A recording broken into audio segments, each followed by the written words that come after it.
Bueno, se ve y se escucha bien.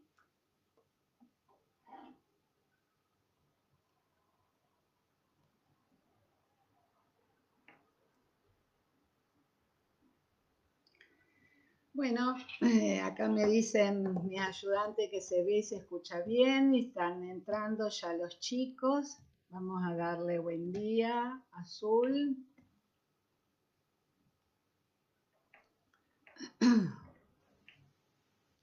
Bueno, buen día a todos los que van entrando.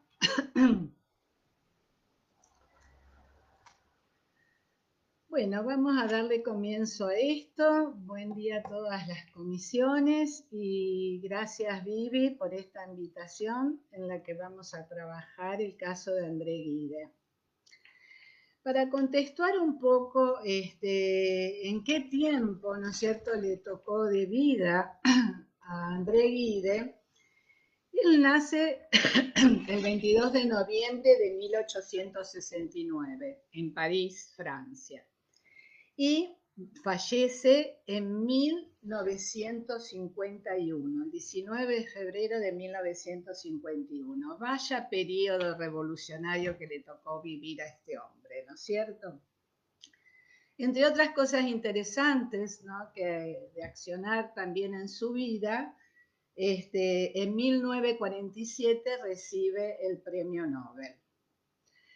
Bueno, ahora vamos a dar comienzo a este trabajo que he realizado sobre justamente lo que trabaja Lacan en el capítulo del deseo y el goce en el seminario 5.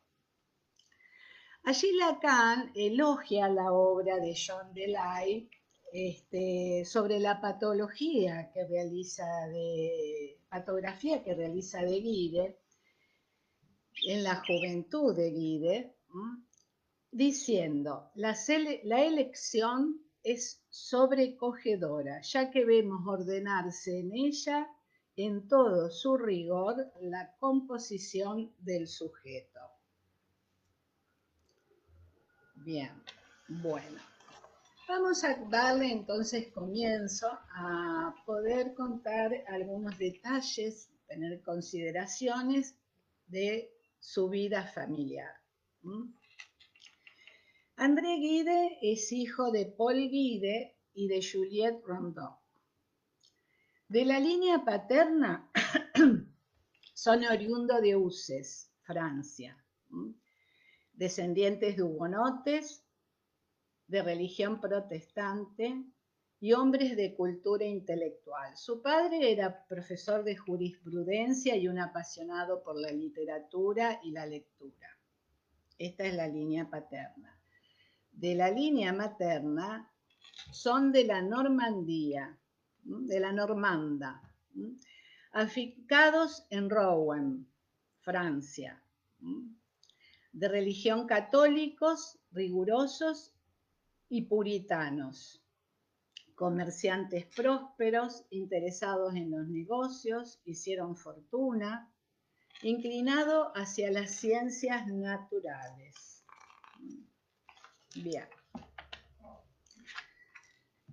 ¿No? Con gustos en esta inclinación hacia las ciencias naturales, hay una inclinación hacia los gustos por la botánica, rasgo que luego encontraremos en André Guide. Bueno. La tríada que compone el niño Guide como hijo único junto a sus padres refleja en su dolor de existir un debate entre dos polos. En La semilla no muere, que es uno de los libros del escritor André Guide, La semilla no muere, fundamentalmente está toda su autobiografía, pero en todos sus escritos va dejando detalles de su vida, ¿no?, con los distintos nombres de su obra. Entonces, en esta justamente dice que está ese dolor de existir, ¿no?, es un debate entre dos polos. ser frutos, dice, de dos sangres, de dos provincias y de dos religiones, que son estas diferencias entre la línea paterna y la línea materna, ¿no? Estas diferencias irreconciliables de sangres biológicas y sociales de las dos familias lo marcaron desde su niñez.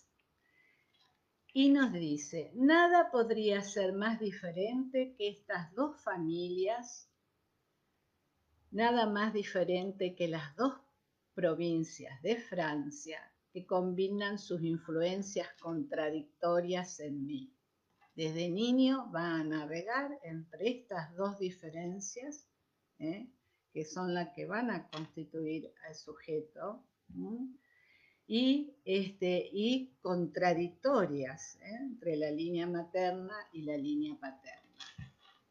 André Gide entonces califica a su padre con una frase muy significativa: de extrema dulzura. Además, ¿no?, de estas otras calificaciones que tiene, ¿no?, de su encanto, alegría, tolerancia y cultura intelectual. Por su parte, ¿no?, de esta manera lo presenta a su padre. Y por su parte, a Juliette, su madre, como de pesada gravedad, ansiedad, autoridad y culto a la moral. Ya van notando desde el inicio estas diferencias, ¿no es cierto?, que hacen a la historia de André Gide. De su padre recuerda su risa grave y dice sobre esto: el divertimento extremo que al alma da naturalmente la vida. Qué linda frase esa, ¿no? El divertimento extremo que el alma da naturalmente a la vida. Su madre, en cambio, nunca reía. Al decir de Lacan, Gide desde niño se encontró con la cara de palo con respecto a su madre. Mi padre vagaba y se divertía de todo. Mi madre, consciente de la hora, nos apresuraba en vano. Gide ingresaba al despacho de su padre como a un templo. Allí, Paul Gide era un apasionado, como decíamos antes, de las letras, de la literatura. Le leía al niño Gide la Odisea, Sinbad, Alí Baba, Molière, Arlequín, Polichilena, Pierrot, entre otros, ¿no? Y de allí que afirma que es de parte de él y no de mi madre que tengo pasión por las letras. Ahí se perfila este punto ahí de identificación al padre en relación a las letras, ¿no? Como dice, ese amor a las letras, que vamos a ver todo lo que ocupa, ¿no?, esta cuestión en André Gide. Por dónde se juega su escritura. Las lecturas profanas del lado paterno y las sagradas del lado materno, con autoritarismo y estrechez de ideas. El niño, podríamos decir, entonces se encontraba entre poesía y moral. Su padre tendía a darles explicaciones. La madre intervenía diciendo que el niño se sometiera a comprender. Lo comparaba con el dicho del pueblo hebreo: antes de vivir en la gracia, es bueno haber vivido bajo la ley.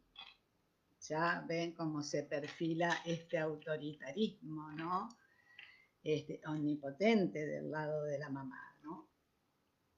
El matrimonio sostenía discusiones diarias al respecto, ¿no?, por estas mismas contradicciones y estas diferencias. La decepción de Gide para con su padre es que nunca defendió sus ideas lo suficiente ante la madre. ¿Esto qué quiere decir? Nunca le puso un límite, ¿no es cierto? En este sentido no fue operatorio, ¿no? Esto es lo que está diciendo Guide. Ante estas discusiones, él se retiraba a su despacho con esa mansedumbre e indiferencia de extrema dulzura. Una frase muy significante, donde lo ubica a su padre, André Gide, ¿no? Esta expresión se refiere a que el niño hubiera preferido, entonces, que su padre tomara una vigorosa posición ante la madre, al menos en los temas que le concernían a él. Podríamos afirmar que hubo una identificación a este padre, pero esta quedó incompleta y poco eficaz. Al morir su padre a la edad de 11 años, el reproche o despecho que quedó en Guide se expresa de manera terminante en una de sus frases, donde nos dice, ¿no? El sentimiento de demasiado poco que deja un ser por el cual hubiéramos querido ser amados mucho más. ¿Qué quiere decir, ¿no? En este sentido, en esta frase André Guide? Porque obviamente que su padre lo amó, pero ahí hay algo que no operó a nivel de la estructura, ¿no?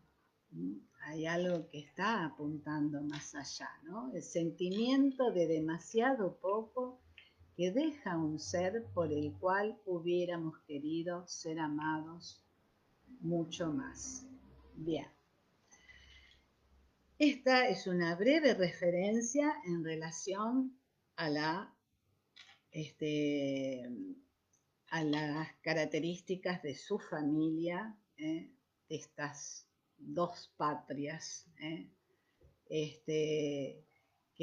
el cual ha nacido, digamos, dentro de la misma Francia, ¿no? En ese seno familiar con sus diferencias, André Gide.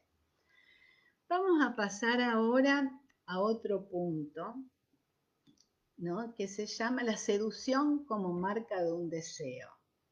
Esto que va de un niño no deseado a un niño deseado. Sabemos que el complejo de castración es el pivote en torno al cual gira todo el complejo de Edipo. Lacan nos dice, vemos al sujeto en su relación con una tríada de términos, que son los cimientos significantes de todo su progreso. En el esquema que ustedes tienen ahí en el capítulo de deseo y goce, incluso si lo tienen a mano, pueden mirarlo, es que especialmente, ¿no?, permite situar esta tercera etapa del Edipo. Aquí, en este seminario, se desarrolla el ternario, ¿no? Madre, padre, niño, con el cuarto término, el falo. Y añade las relaciones también, imaginarias, real y simbólico. En lo imaginario, que es el segmento MI, si ustedes lo tienen ahí en mano lo podrán ver, tenemos la relación M, que significa la madre.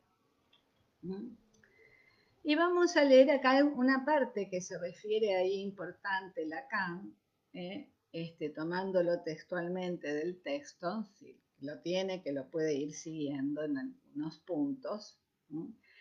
Pues ella es el primer objeto simbolizado y su ausencia o su presencia se convertirá para el sujeto en el signo del deseo, al que se aferrará su propio deseo y que hará o no de él no simplemente un niño satisfecho o no, sino un niño deseado o no deseado.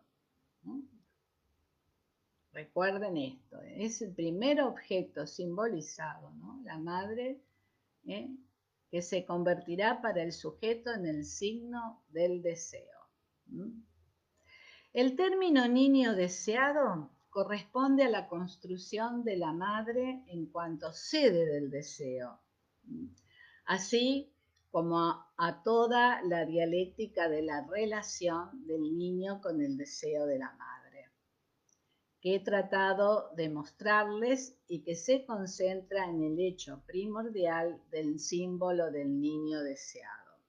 Este punto, ¿no?, que se habla acá de la cuestión de la teoría, también yo escuchaba el caso de Cristina Savid el miércoles pasado por la tarde, ¿no?, donde se planteaba una cuestión así, de una niña no deseada, ¿no?, donde no se jugaba esa cuestión desde el lado de la madre.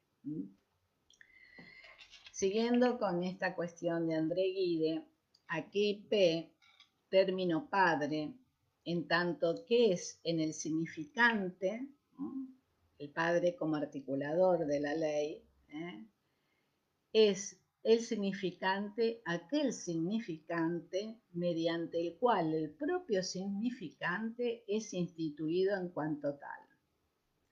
Por eso el Padre es esencialmente creador, diría incluso creador absoluto, el que crea con nada. En sí mismo el significante tiene, en efecto, esta dimensión original. Puede contener el significante que se define como el surgimiento del significante. Bien, esto que no opera, ¿no?, allí en André Gide, ¿no?, que lo decíamos hace un ratito en esa frase, ¿no?, tan significativa de André Gide, ¿no? Y también en esa frase significante de extrema dulzura, ¿no?, de mansedumbre, ¿no?, ese sometimiento ante esa cuestión tan omnipotente de la madre, ¿no?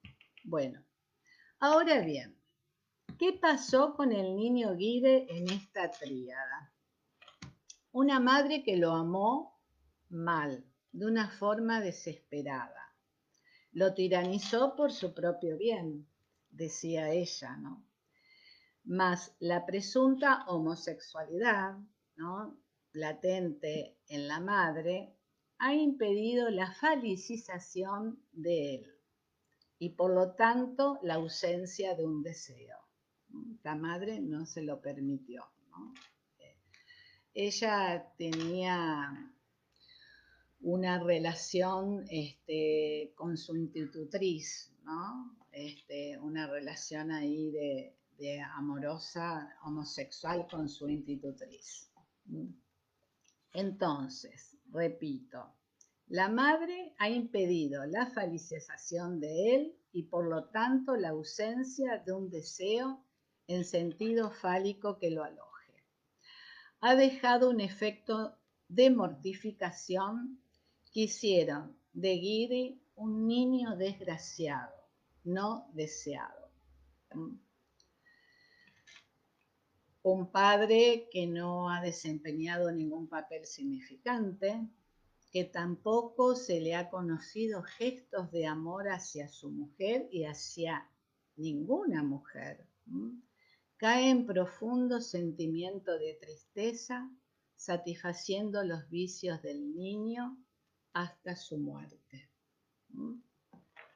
Él siempre huía y se refugiaba en ese estudio con sus letras, sus escrituras, al cual, ¿no?, André Gide asistía como un templo. Bueno, ¿qué ocurre entonces después en la vida de André Gide? A la edad de 13 años, estando en Rouen, que era un lugar de veraneo donde iba la familia a veranear allí, era la casa de su tía, André Gide seducido por su tía Matilde frente a un espejo. otorgándole de manera traumática y sin mediación las marcas de un deseo. Marcas que lo proveen de una falicización, orientándolo por los senderos de un deseo que perseguirá en su vida identificado a esa escena.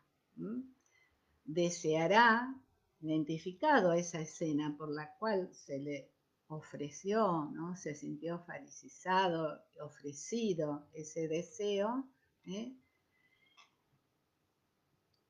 que lo va a perseguir durante su vida. Identificado esa escena, deseará niños que estarán envueltos de ese valor fálico que no pudo dejar de sentir sobre sí en ese momento, en que la tía le acaricia la cabeza, los brazos, durante las caricias, y que observaba en la imagen invertida que refleja el espejo. Así es esa escena. En el mismo tiempo, también fijará su amor en Madeleine. Madeleine, que es la hija de Matilde, con quien consumará matrimonio a los 25 años. Recién, cuando él tiene 25 años, se va a casar con Madeleine, su prima. Hola. ¿Se escucha? Porque me tengo la pantalla. Se me puso la pantalla en negro. ¿Se escucha y se ve? Sigo bien, aunque yo no me vea, no importa.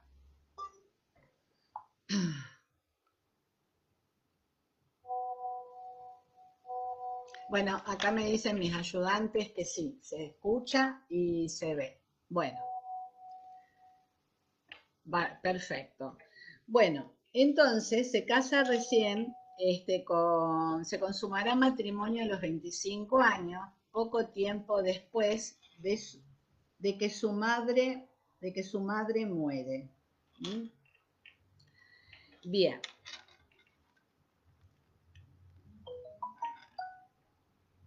Bien. Bueno, estoy verificando esto, porque a veces, bueno, la tecnología a veces nos juega una mala pasada, por eso estamos, pero bueno, vamos bien por ahora.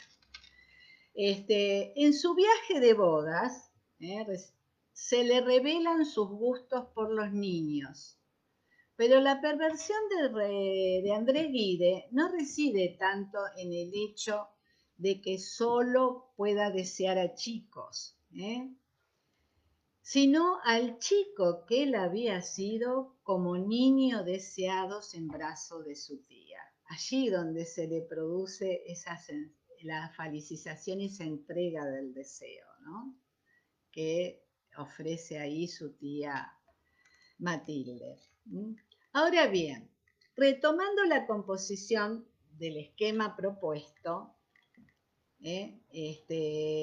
Lacan va a situar la fijación de la perversión en Gide, la ubica en el segmento ME, ¿no? Ese que dice M lo cambia por enfance igual ideal del yo. Así está puesto en el esquema. Que es aquello con lo que el sujeto se identifica en su dirección hacia lo simbólico. Y donde se producen las sucesivas cristalizaciones e identificaciones, ¿no? Sabemos que el ideal de yo está en este pasaje hacia lo simbólico, ¿no? Entonces, en este segmento, ¿no? Ahí nos dice Lacan, va a situar esa fijación a ese ideal, ¿no? Del yo, que es aquello con que el sujeto se identifica en su dirección hacia lo simbólico y donde se producen las sucesivas cristalizaciones identificatorias. N, niño deseado, es igual a ideal del yo. Considera que en Gide su ideal del yo no está fijado antes de los 13 o 14 años, lo aplaza hacia sus 20 años, a su veintena de años. Pero sí admite Lacan que el encuentro con su tía y luego con su prima cuando tiene 13 años son encuentros contingentes, pero que juegan un papel de fijación en la constitución de su ideal del yo. Bien. Espero que hayan podido seguir esta cuestión para la lectura del esquema, ¿no? Para ver dónde se produce justamente esa fijación, ¿no? Y esa cristalización de identificación. Bueno, vamos a pasar un poco a esto que decíamos, la importancia de sus escritos en Guide y lo que equivale a la máscara de la ficción. La obra de Guide, según nos muestra Lacan, tal como es propiedad del significante, deja huellas falsamente falsas, nos dice Lacan. Toda su obra es un testimonio de su vida íntima y sexual. Recuerde que si bien en La semilla no muere, como habíamos dicho, está toda su autobiografía, en todos sus escritos, sus importantes escritos, que lo lleva a ganar el Premio Nobel de Literatura, también en estos encontramos siempre rastros de su vida, ¿no? O sea que sus escritos vienen a ser esa máscara, ¿no? Para André Gide. Dice, toda su obra es un testimonio de su vida íntima y sexual. La supuesta ficción de su obra, más su carácter público y manifiesto, pueden enceguecer a los ojos de sus lectores de las verdades que allí descansan, ¿no? Como esos escritos, como máscara detrás, hay verdades, ¿no? Que allí descansan. ¿No? Tocamos este punto de máscara, como hemos visto también en el caso de Jean Rivière. Bien. Que allí descansan. Toda la verdad del sujeto está ahí, en la superficie, sostenida en una estructura de ficción. Y André Gide dice, era tan hermoso poder ser sincero sin ser creído. Fíjese, ¿no? En esta frase, era tan hermoso ser sincero sin ser creído. Esta frase se la escribe justamente a su amigo Henry Guéon, quien fue el que sacó a relucir los gustos infames del escritor. Este exhibicionismo refinado que se oculta tras la máscara de ficción de sus escritos. Está dirigido a un destinatario. ¿Y a quién busca conmover esa Madeleine, su partener, ¿no? Su prima? En relación a esto, que saca a relucir Henry de Guéon, es una parte en la que Lacan dice, justamente, y que está puesto también en su patografía de André Gide, que estaba entregado a una erótica en su autoerotismo primitivo, ¿no? A las imágenes más inconstituidas. Conseguía el orgasmo en su identificación con situaciones catastróficas y también estaba marcado por el sadismo. Esto que yo le decía también al comienzo, ¿no? En esta relación y su pasión, también y su interés por la biología, y que también tenía sus relaciones en este sentido de esa erótica, ¿no? Un sadismo con respecto a determinados animalitos, cuestiones de la biología. Bueno, vamos entonces a pasar en este punto a quien ¿no? Intenta conmover acá a André Gide con sus escritos, a Madeleine, su partener, ¿no? A quien, así como sostenía muchas cartas con su madre, también sostenía cartas con Madeleine, le escribía cartas permanentemente, ¿no? Bueno, Madeleine, su partener. ¿Qué pasa?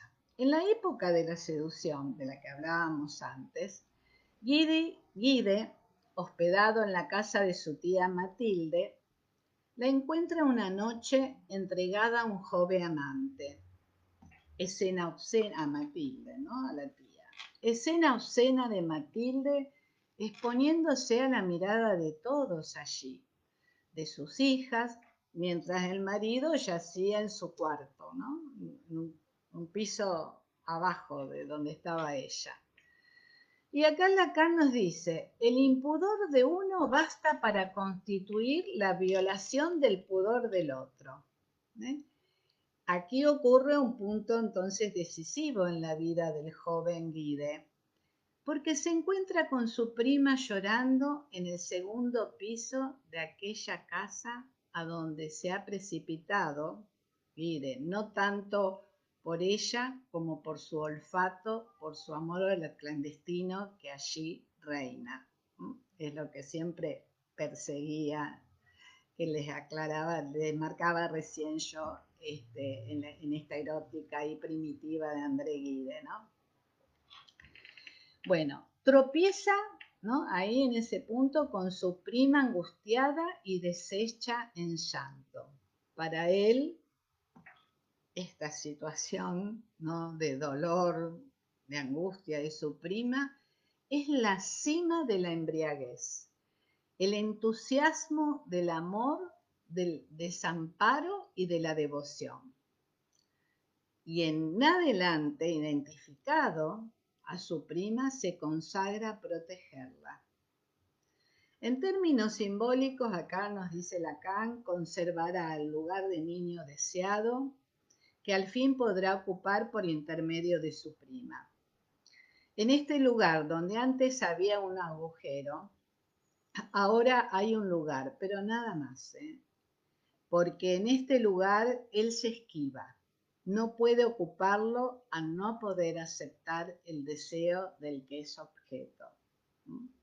No, esto que se le ofrece en ese momento, ¿no? Se encuentra ahí con ese vacío del cual no puede aceptar ese objeto, ¿no? Aceptar el deseo del que es objeto. La escena que ofrece su tía Matilde convoca a la mirada. La mirada es digamos, tiene que ver con la pulsión escópica, ¿no es cierto? Es el objeto mirada, que, bueno, lo hemos trabajado en relación a las pulsiones, ¿no? Convoca a la mirada. Guide va a seguir las mismas coordenadas para hacer aparecer en el campo del otro la mirada, ¿no? Está pues provocando así la angustia y la división de su mujer mediante el trabajo de su escritura, que es una forma de exhibicionismo literario. Todo lo que convoca a través de su obra y fundamentalmente hacia su mujer, ¿no? Esta cuestión de la mirada. En cada párrafo deja deslizar algo del deseo que le concierne. Todos sus pensamientos van dirigidos a ella, aquel que da literalmente en todo momento lo que no tiene, pero nada más. Perfecto. Que lo deja, ¿no? Con respecto a ella en una dependencia mortal, que le hace exclamar en algún lugar: no podéis saber lo que es el amor de un uranista. Es algo así como un amor embalsamado. Saben ustedes, los uranistas era un grupo que surge alrededor de mediados del 1800 en Inglaterra, que es un grupo de escritores ingleses, escritores, poetas ingleses, donde también ahí lo conoce a Oscar Wilde, a André Gide, y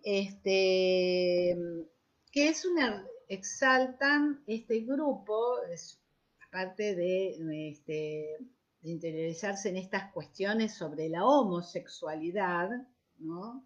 Donde se van a proclamar, incluso Guide después se proclama homosexual, exaltan las relaciones pederastas al estilo griego, este grupo de uranistas.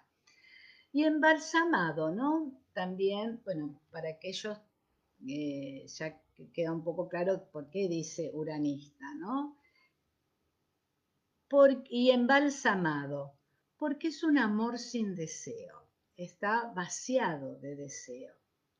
Entonces, ¿no? Ahí va esta frase, no podéis saber lo que es el amor de un uranista. Es algo así como un amor embalsamado, un amor sin deseo. La correspondencia que unía a Guide con su mujer y que se constituye en el corazón de su obra tenía todo el valor para él. Ese doble de sí mismo que eran sus cartas, por las cuales las llama su hijo, a esas cartas, ¿no? Lo dice así André Gide, las llama su hijo.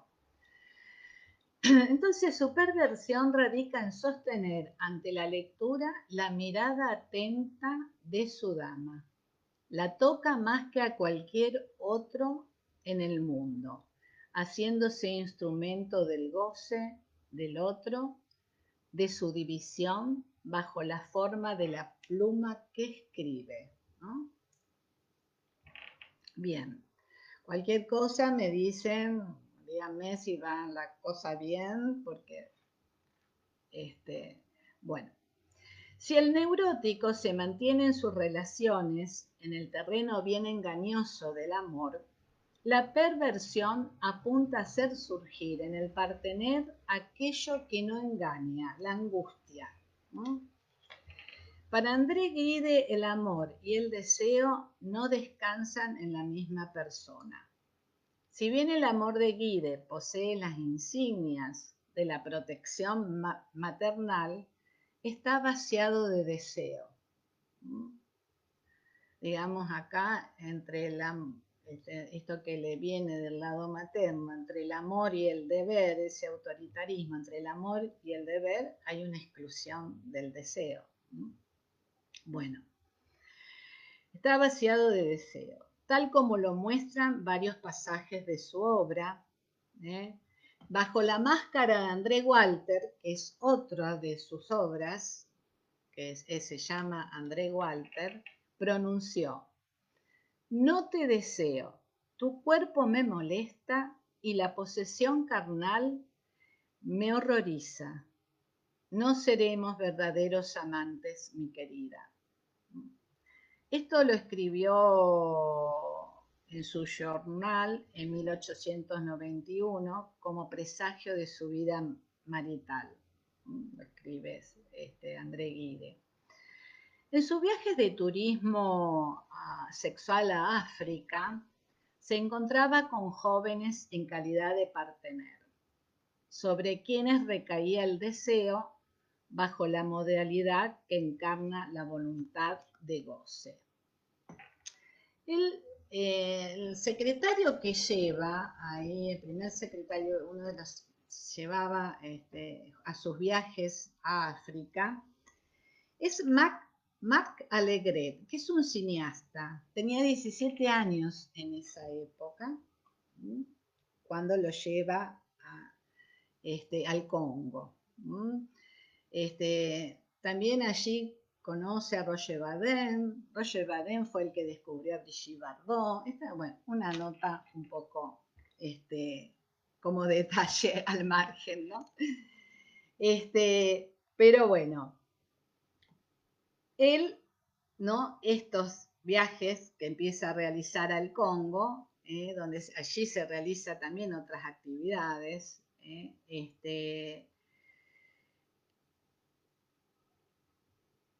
Dice, en sus viajes de turismo sexual al África se encontraba con jóvenes en calidad de partener, sobre quienes recaía el deseo bajo la modalidad que encarna la voluntad de goce. ¿Qué pasa acá? Madeleine, al descubrir algo más que un affair entre su esposo y otro joven, que lleva a África en calidad de secretario, que es justamente Marc Allegret, quema las cartas. Al enterarse de esto, Madeleine quema las cartas. Ese acto la consagra a título de una verdadera mujer. ¿Por qué? Porque Madeleine desbarata la escena perversa, ¿no? Precipitando el acto que fundaría la pérdida más profunda e irreparable en la vida del escritor. Madeleine fue objeto de amor supremo. Cuando este objeto, con el que ha llenado el agujero de amor sin deseo, llena, ¿no? Con este objeto de amor supremo, llena, ¿no? Ese agujero, pero sin deseo, cuando rompe las cartas, estos desaparecen, ¿no? Y entonces él lanza un grito miserable, ¿no?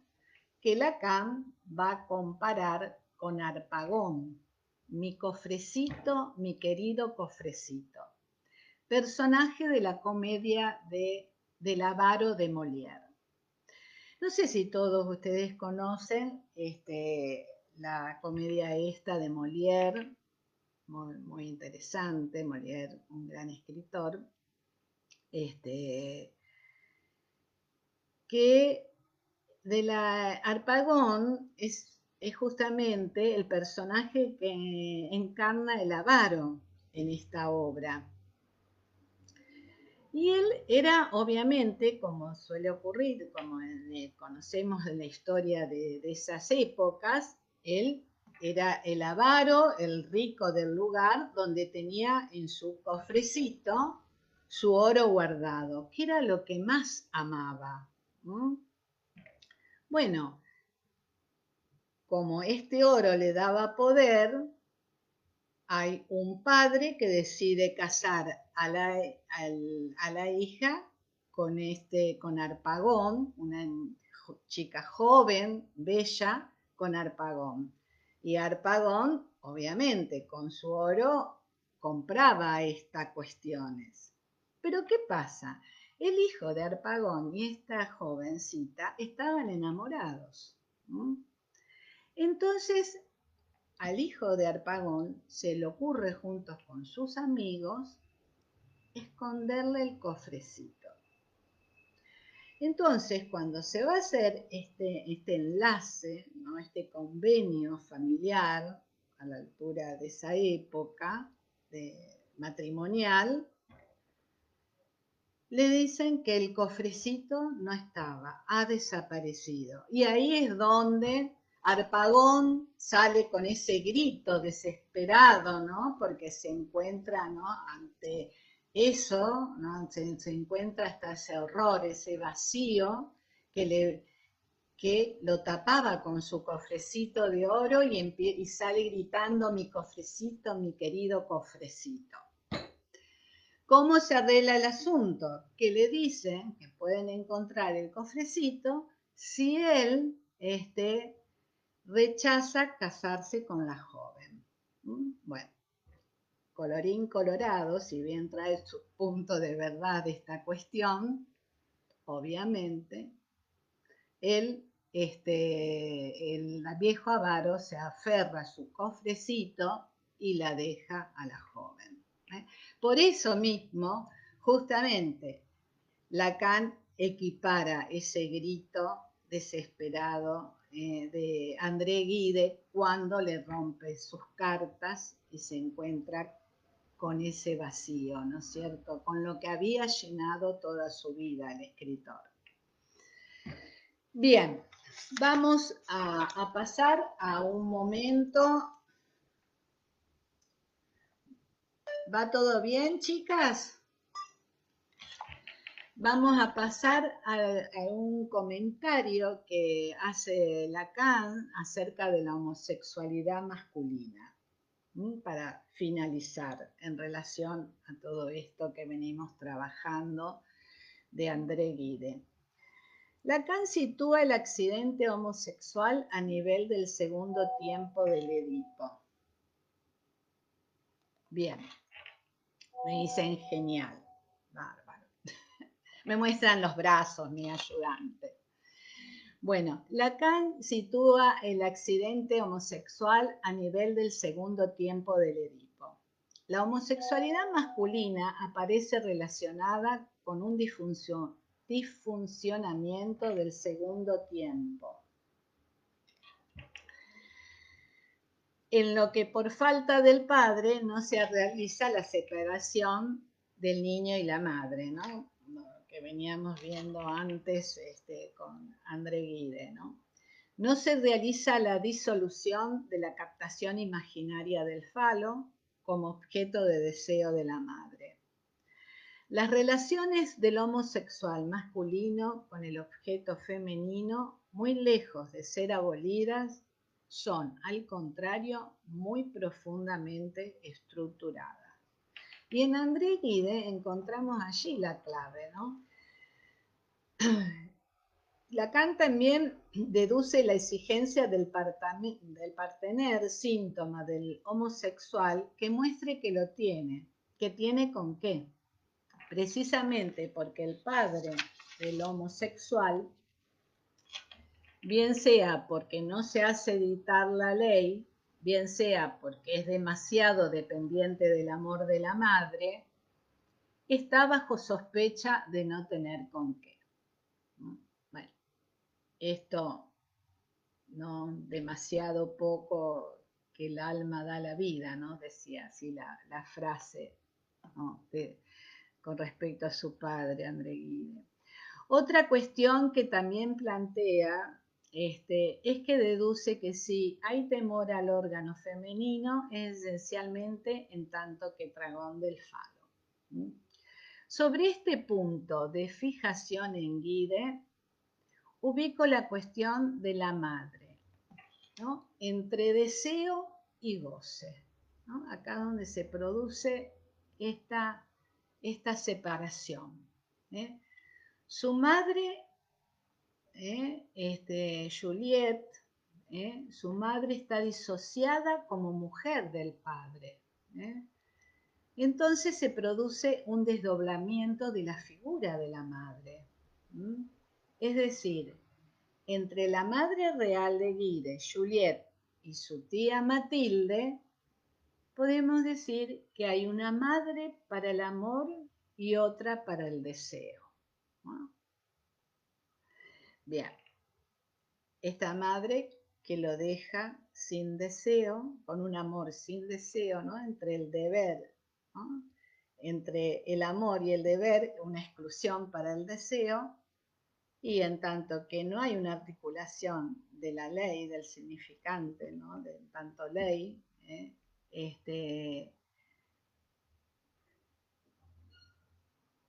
ese objeto de deseo del que le ofrece su tía, no puede aceptarlo porque no tiene con qué, justamente, ¿no? Ahí hay un agujero, nos decía Lacan, ¿no? Lo que trabajamos recién hace un rato.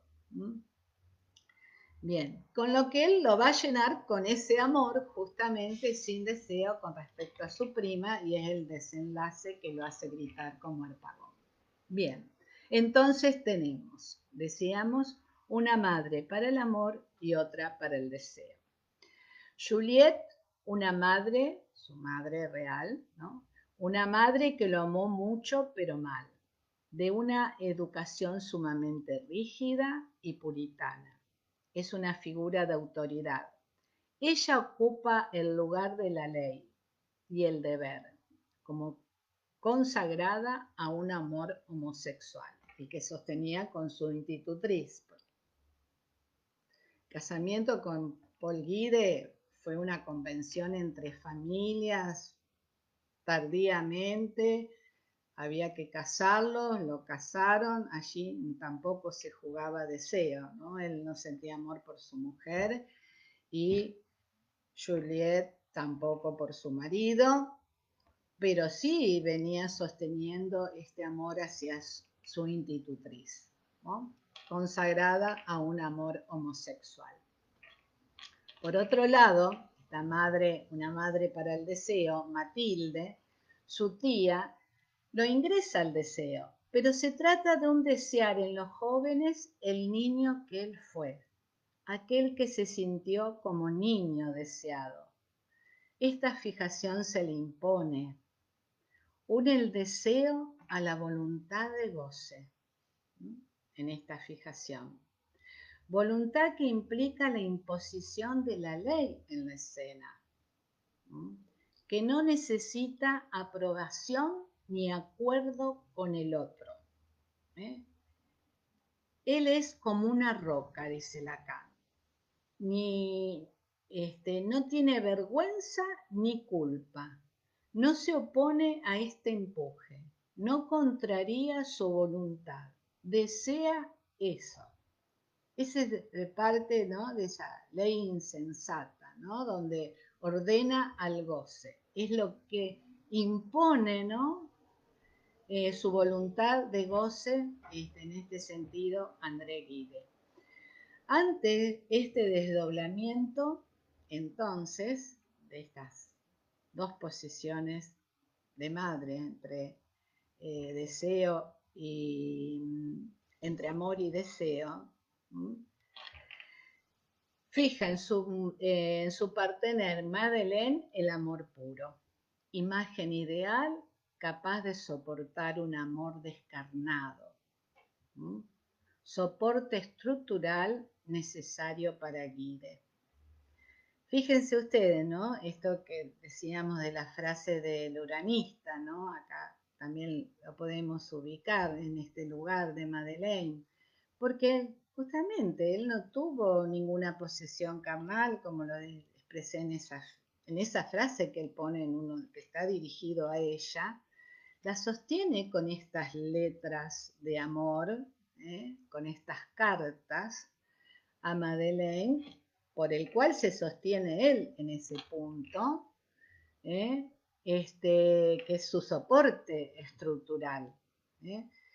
Pero es este amor, justamente, imagen ideal capaz de soportar un amor descarnado. Por eso Lacan acá la compara incluso con Medea, ¿no es cierto?, a Madeleine, ¿no?, cuando le rompe las cartas como un acto de verdadera mujer, ¿no es cierto?, donde ya no le queda este soporte estructural de André Gide. Bueno, hasta acá llegamos esta cuestión del trabajo de André Gide. Me gusta en relación a esta. Hay muchas frases que se pueden decir sobre esto, un poco poéticas, ¿no es cierto? Me gustó esta frase con respecto a este escrito, a este trabajo que realicé sobre André Gide. Quien hace de ángel del lado del amor, hace de bestia del lado del deseo. Espero que les haya resultado claro, donde se ubican todas estas cuestiones de este pasaje por lo que tiene que ver por el Edipo y lo que venimos trabajando de la significación fálica, esto que trabaja Lacan en este capítulo entre deseo y goce, ¿no? Y bueno, donde justamente se ve este punto, ¿no?, tan interesante que analiza acá, y donde encontramos el sujeto en esta situación, ¿no? El sujeto, tanto el sujeto del inconsciente en Gide, ¿no?, en esa cuestión estructural. Bueno, Si después hay preguntas, comentarios, que las hagan. Yo voy a estar en el foro con mis comisiones. Te agradezco nuevamente, Vivi, que me hayas ofrecido participar en el teórico para todas las cátedras. Espero que les haya servido a todos. Y bueno, me despido. Estoy ante una pantalla negra. Está bien, que del otro lado la que me veía era yo, no veía sus caritas hermosas, ¿no? Pero por lo menos es como que con alguien hablaba, digamos, ahora estoy con la pantalla en negro. Pero bueno, lo importante es que si ustedes sí me ven y pueden escuchar y pudieron haber apreciado esto que trabajé sobre André Guide y que puedan apreciarlo, ¿no? Así que, bueno, yo me voy a despedir y nos vemos y dejo las preguntas y comentarios que ustedes puedan realizar sobre qué les pareció esta entrega del caso. Bueno, mis saludos y besitos a todos. ¿Mm? Yo me retiro, fíjense chicas si queda grabado el video.